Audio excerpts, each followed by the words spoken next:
Bertemu kembali, peer-to-peer financing berkembang signifikan sejak beberapa tahun lepas dengan kewujudan pelbagai produk untuk pelabur mengikut selera risiko mereka. Namun timbul persoalan bagaimana P2P ini mampu merapatkan jurang pembiayaan untuk PKS yang berdepan kesukaran pada tempoh ketika ini.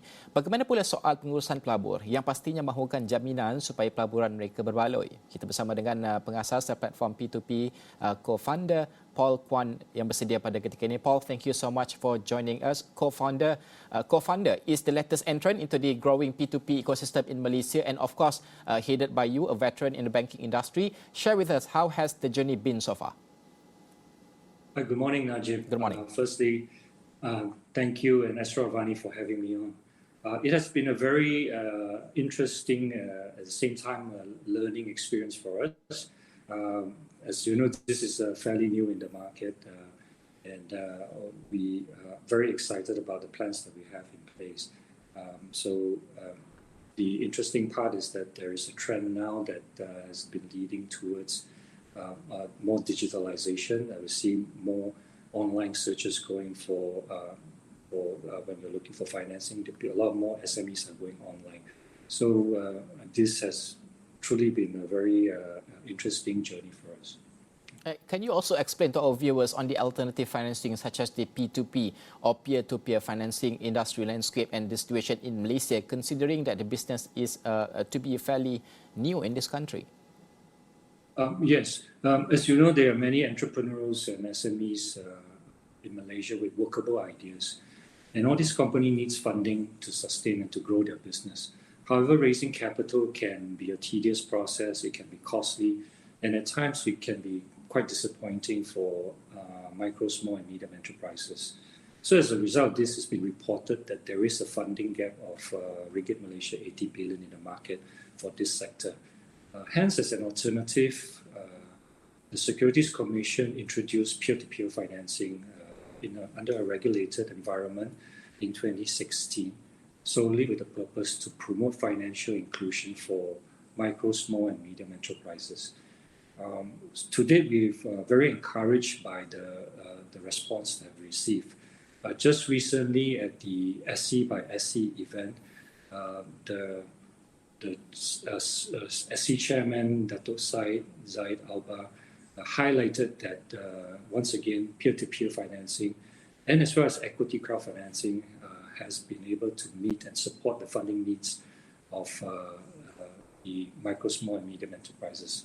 This, of course, is seen in the numbers in terms of growth in just the first 6 months of 2021, where we saw the number of successful campaigns increase from the end of last year to the middle of this year by almost 42%. And the amount raised was from 1.14 billion at the end of 2020 to 1.67 billion, an increase of 46% in just the past 6 months. So although this is something new in the market, we believe as more and more micro, small and medium enterprises, as well as retail investors, get more familiarized with this innovative concept. At the same time, along with the support from the SC to drive greater adoption of digital capabilities and investor participation in the market, we believe that peer-to-peer financing will be a key enabler in rebuilding the economy as we recover from this pandemic. And also, Paul, co-founder also provides a new and more niche P2P product, so to say, business insurance premium financing or IPF. Co-founder's IPF note allows basically investors to crowdsource insurance coverage for SMEs and provides financing of up to 75%, if I'm not mistaken, of the total premiums payable to the insurer. Can you maybe explain more about this and what's the take-up like? Oh, sure. Thank you. That's a great question. We are the only peer-to-peer financing platform out there that's offering insurance premium financing. The reason we do this is that we find that, if you look at the statistics in 2019, more than 50% of the SMEs are either uninsured or underinsured. What more today after 1.5 years of business disruption? So, one could only imagine if you have had insurance in place, could it have mitigated the business disruption risk 2 years ago before the pandemic hit. So our intention is to make sure that this doesn't happen again by providing a facility or a financing product that's specially designed for all SMEs across the board, where they can take up this financing. So the benefit for them is that instead of paying that lump sum premiums upfront to the insurance company, they can actually, we will actually crowd finance the premiums for them, and then they can pay us back on a monthly basis. So this would help in terms of their cash flow, where they will be able to conserve their cash flow for other capital requirements, while ensure that their protection is in place. So they no longer, in this case, they no longer need to, delay, reduce, or even forgo their coverage. So we just come talk to us and go onto our platform, and immediately we'll give you a proposal for the financing. Okay, and also in recent budget tabled by the government, it was mentioned that an additional funding has been allocated for this industry from 50 million ringgit in 2019 to the 80 million ringgit for next year. Also an exemption of stamp duty over the next 5 years. What's your take on this, especially in the post-pandemic environment? How will it further help the industry to thrive? Great question. The 50 million allocation that you mentioned is part of the Malaysia Co-Investment Fund, or also known as the MySafe program. How the program works is that it is co-invested by the government of Malaysia on a ratio of 1:4. So for every 1 ringgit that the government puts in, or the government will put in 1 ringgit for every 4 ringgit that we raise from the crowd. So this program started in October 2019 with a 50 million allocation, and in 2020 there was an additional allocation of 50 million. The impact or the result of this program has been very successful, because if you look at the report at the end of 2020, more than 5,300 equity crowdfinancing and peer-to-peer financing campaigns were successfully invested through this MySafe program. This impacted more than 1,100 micro, small and medium enterprises, and on a cumulative basis or combined basis, it raised 596 million. Because of the success of this, the government had proposed to continue to support this equity crowdfunding and peer-to-peer financing with an additional allocation of 80 million in this year's budget under the matching grant for the Malaysian Co-Investment Fund. So if we assume that the investment premise will be the same, where the ratio is at 1:4, typically, then you can say that with the 80 million co-fund allocated, you can potentially raise up to another 400 million for both the equity crowdfunding or peer-to-peer market, before taking into account any multiplier effect. So this is a great boost to the economy.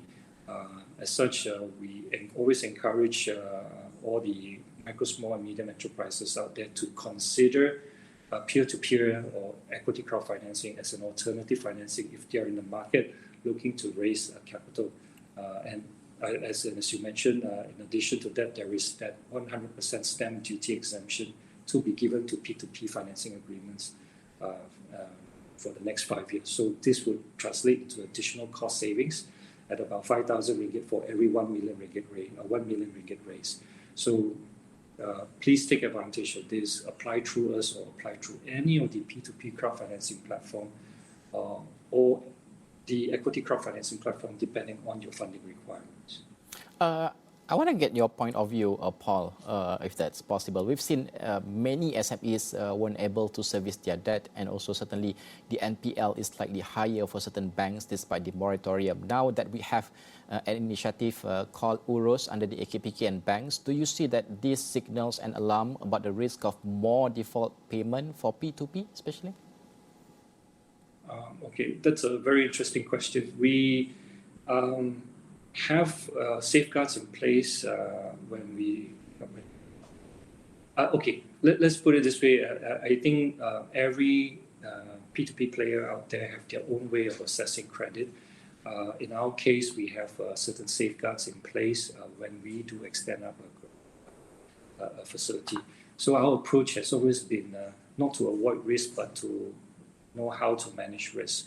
And this is usually mitigated with perhaps some collateral in place if that's available. Otherwise, there could be other credit enhancement methodology that we will apply in terms of structuring the financing. I'll give you an example. The insurance premium financing program that we launched, At any one point in time, if there's a default, we basically would trigger a cancellation clause on the policy and recoup the remaining unearned premiums on the policy to pay back to our investors. In this case, the recovery risk is predicated on the AAA, AA, or single A rated insurance company, which means then the investment that the investors are doing is very much, in a way, capital protected. So to answer your question, we do not see the alarm bells are not ringing at this moment. So far, in terms of the default rate, it has still been very consistent. It stayed consistently low among the platform players. So we are hopeful that we will be able to ride through this storm as we go along. All right, Paul, thank you so much for spending time with us. Really appreciate your time. Itu tadi pengasas platform P2P, co-founder, iaitu Paul Kwan. Kita membincangkan tentang P2P financing, satu idea dan juga inisiatif yang sangat menarik. Kalau kita melihat inilah industri yang semakin berkembang. Ini juga dalam keadaan semasa ini kita melihat bagaimana tekanan dihadapi oleh PKS, bagaimana ia memberikan peluang kepada PKS untuk mereka mendapatkan pembiayaan dan sebagainya. Sekian saja Niaga Awani untuk jam ini. Saya Najib Arif. Assalamualaikum dan salam hormat.